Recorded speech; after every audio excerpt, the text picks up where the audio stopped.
Soat уже 11 bo'lyapti, lekin gaz qaynonam bilan gaz qaynukam haligacha uxlab yotibdilar. Shuning uchun ketdik, turg'izamiz. Ketdik.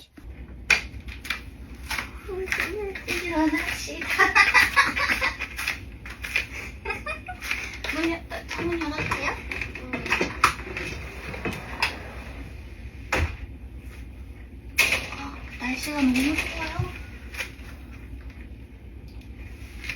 날씨가 너무 좋아요.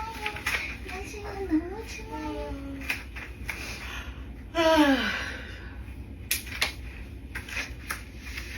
저 산책할 거야? 네. 네.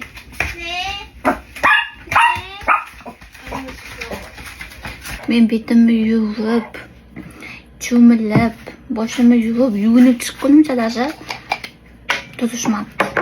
Kecha qaynonamni katta opasi ko'pgina salatlar qilib, kichkina xolamdan berib yuborgan ekan.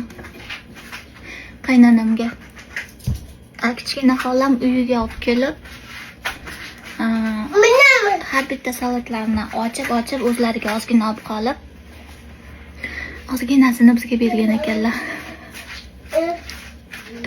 Keyin qaynonamga berganda, meni katta opam salafalarni bunaqa o'ramaydi-ku, chiroyli o'rardi, bunaqa o'ramasdi deb gapirdilar-da qaynonam. Keyin kichkina xolam aytibdi, bitta salatni sizlar yemaysizlar deb o'ylab, yarmini olib qo'ydim, ozgina berdim sizlarga deb aytdi-da.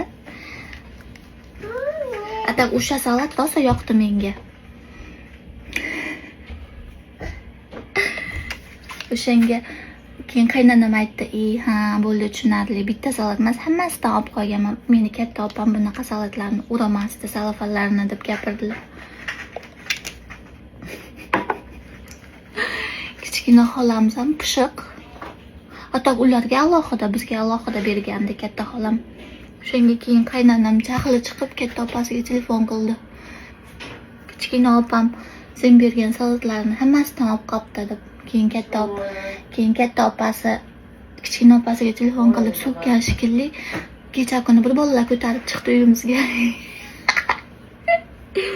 Sizlarda ham bormi qarindoshlar?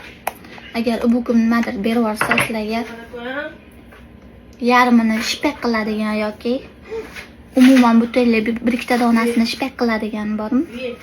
Men endi har kunlik ertalabki yuzga o'qidim, shu kompaniyadan bo'ladi. Menga rosa ham yoqdi. Shunga bugun ham erta turib olib, astoydil yuvinib chiqdim. Shu narsani qilaman deb. Shunaqa qilib ertalabki yuz o'qidim, tugadi. Sizlar kuninglarni nechidan boshladinglar? Kommentariyada yozib qoldiringlar.